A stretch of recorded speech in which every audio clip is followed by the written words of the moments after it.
All right, now that we know what a hook is, let's look at some common WordPress hooks you'll likely need to use when developing WordPress plugins. The first one we'll look at is plugins loaded.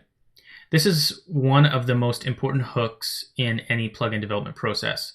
Plugins loaded is fired after all the WordPress files are loaded on a page, but before the pluggable functions.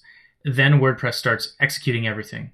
So now you can understand no code snippet will run until this hook is fired. The next one we'll look at is init. This hook is fired after everything is set up in WordPress.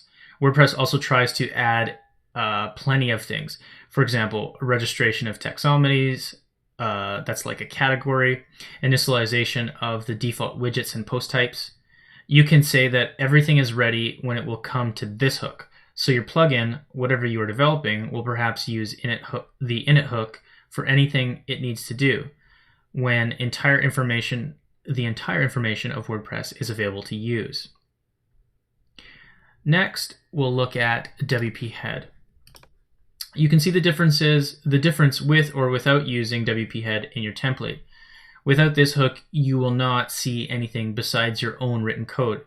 But with this hook, you will see or have access to extra files like JavaScript, CSS, etc. after your written code in the head section. Next, let's look at the template redirect. The importance of this hook is that it is at this point WordPress knows which page or post a visitor is viewing. It is just executed before the theme is chosen for the particular page view. Template redirect doesn't fire in the admin area. It just fires only on the front side of your website. The hook is very useful if you want to load a specific piece of code only for a certain page view. Next, let's look at admin menu. Admin menu hook is just for admin pages when a page loads.